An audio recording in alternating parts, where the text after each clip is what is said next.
देखिए ये जो लिखे हैं तापमान को मापने का विभिन्न स्केल है टेम्परेचर को। जैसे आप लोग पढ़े होंगे डिग्री सेल्सियस। जैसे एक स्वस्थ मनुष्य का तापमान कितना होता है 37 डिग्री सेल्सियस। केल्विन में अलग होता है और फ़ारेनहाइट में अलग अलग होता है। क्यों होता है यहाँ पे समझते हैं। तो जो टेम्परेचर को मापने के लिए जो रिलेशन स्केल है वो 4 मुख्य स्केल है। पहला क्या है सेल्सियस, दूसरा क्या है फ़ारेनहाइट, तीसरा है रोमर और चौथा है केल्विन है। तो सेल्सियस में क्या किया गया है कि जैसे मान लीजिए थर्मामीटर है तो इसको इस तरह से पॉइंट करके 0 से लेकर के 100 तक में 100 बराबर भागों में इस तरह से क्या किया बांट दिया गया है। तो इसका न्यूनतम पॉइंट हो गया यानी भाप बिंदु बोलते हैं। जो हिमांक होता है वो होता है 0 और अधिकतम भाप बिंदु ये हुआ इसका, अधिकतम हो गया इसका भाप बिंदु। यानी जब इतना ये हो जाएगा इसका तो बहुत ज़्यादा हीट होकर के ये उबलने लग जाएगा। तो कम से कम होता है 0 और अधिक से अधिक कितना होता है 100। तो इसलिए 100 बराबर भागों में बटा रहता है किसमें सेल्सियस में। दूसरा है फ़ारेनहाइट। इसका जो कम से कम पॉइंट है वो है 32। न्यूनतम कितना है 32 और अधिकतम कितना है 212। तो ये दोनों मिला के कितने भागों में 180 बराबर भागों में बांटा गया है। ये क्वेश्चन बन सकता है कि फ़ारेनहाइट का जो स्केल है कितने बराबर भागों में बांटा है तो 180 बराबर भागों में बांटा है, जबकि सेल्सियस का 100 बराबर भागों में बांटा है। सेल्सियस का न्यूनतम पॉइंट 0 है और फ़ारेनहाइट का न्यूनतम क्या है 32 है, अधिकतम 212 है, इसमें अधिकतम 100 है। रोमर में क्या किया कि 80 बराबर भाग में बांट दिया। न्यूनतम 0 है और अधिकतम कितना है 80 है। उसी तरह से केल्विन में 273 कम से कम पॉइंट है और अधिकतम कितना है 373 है। कुल मिला के दो ये जो कितने बराबर भागों में बटा है 100 बराबर भागों में। आर का मतलब रोमर हो गया, ठीक है। अब इन सबों का रिलेशन जो है कैसे इसमें निकालते हैं यहाँ पर देखिए आपको, और इसको जो है आसानी से आपको याद भी हो जाएगा। अभी हम समझा रहे हैं। सेल्सियस के लिए C लिखे संकेत, और ये न्यूनतम पॉइंट हो गया इसका कम से कम, और ये मैक्सिमम पॉइंट हो गया। F के लिए कम से कम कितना होता है 32 और ये हो गया आपको अधिकतम हो गया। उसी तरह से R के लिए 0 80 और K के लिए 273 100 हो गया, ठीक ना। इसको माइनस पढ़ेंगे F minus 32, R minus 0, K minus 273 और C माइनस 0, ठीक है। यहाँ तक क्लियर हो गया, आपको याद भी हो गया होगा। डिग्री सेल्सियस 100 बराबर भागों में बटा है, 0 से लेकर कहाँ तक 100 तक।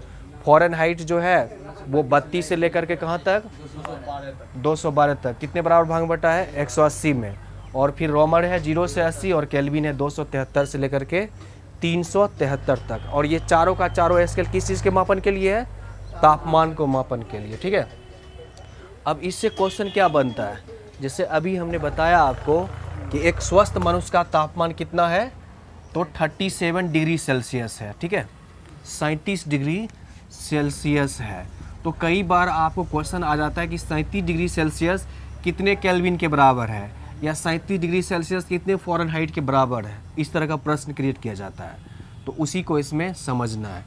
इसको मिटा रहे हैं, अब यहाँ पे समझिए कैसे बनाते हैं इसका। ये फार्मूला आप खुद क्रिएट कर सकते हैं, मतलब कम से कम पॉइंट अधिकतम पॉइंट, कम से कम पॉइंट अधिकतम, इस तरह से, ठीक है। और कितने बराबर भागों में बटा है ये ध्यान रखना है। अब जैसे मान लो कि 37 डिग्री सेल्सियस को हमको किस में लाना है डिग्री फ़ारेनहाइट में। ऐसे आप लोग जानते हैं कि 98.6 डिग्री फ़ारेनहाइट होता है, ठीक है। वो इसी को यहाँ पे चेक कर रहे हैं। तो 37 यहाँ पर रखेंगे, इस दोनों का रिलेशन ले रहे हैं क्या। तो C माइनस 0, यहाँ पर 0 नहीं भी लिख सकते हैं, चलिए, बट्टा 100 बराबर कितना F माइनस 32 बट्टा 180।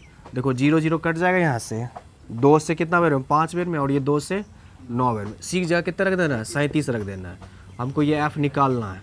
तो अब यहाँ से F माइनस 32 में 5 से गुना होगा, तो 5 इंटू F माइनस 32 बराबर 37 से गुना 9, तो 9 7 63 3 बाकी 6, 9 या 27 6 33, 333 हुआ। और यहाँ पर गुना कर लो इसको, 5F माइनस ये 32 को 5 से, 5 दूना 10 और 5 या 15 16, 160 बराबर 333।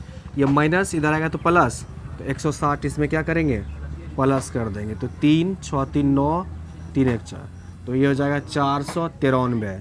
ये 5 है तो इसके बट्टा में हो जाएगा ना 5, बट्टा में से यहाँ से कर लीजिए, ये भाग दीजिए इसमें, तो 5 नमा 45, 4 3 5 8 40, फिर 3 5 98.6 डिग्री फ़ारेनहाइट हो गया ना। तो याद रखिए, तो ऐसे तो ये तो डायरेक्ट क्वेश्चन बनता है कि कितना डिग्री फ़ारेनहाइट होता है, 98.6 डिग्री फ़ारेनहाइट, सेल्सियस में 37 डिग्री सेल्सियस, और अगर केल्विन में कहेगा तो वो भी आपको निकाल के, ऐसे तो आप लोगों को याद ही होगा 310 केल्विन होता है, तो उसको हम यहाँ पर निकाल करके चेक कर रहे हैं। ये 37 डिग्री सेल्सियस जो है कितने केल्विन के बराबर होगा। याद रखना केल्विन जो मात्रक है वो तापमान का एसआई मात्रक है, डिग्री सेल्सियस एसआई मात्रक नहीं है, लेकिन प्रचलन में आपको ज़्यादातर मिलेगा डिग्री सेल्सियस या डिग्री फ़ारेनहाइट, केल्विन बहुत कम मिलता है। तो यहाँ से अब हम लोग डिग्री सेल्सियस किस में आ रहे हैं, केल्विन में आ रहे हैं, फ़ारेनहाइट तो हो गया, तो C माइनस नहीं लिखिए, C/100, जीरो को छोड़ दिए, यहाँ से K-273/100, तो ये 100 कैंसिल हो जाएगा ना, C की जगह कितना 37, यहाँ 37 रख दीजिए, बराबर K-273, ये माइनस इधर आएगा तो प्लस, 273 में 37 ऐड कर देंगे तो K बराबर हो जाएगा 310 केल्विन ना। इसी तरह से आप रोमर में भी चेंज कर सकते हैं, ठीक है, वेरी सिंपल।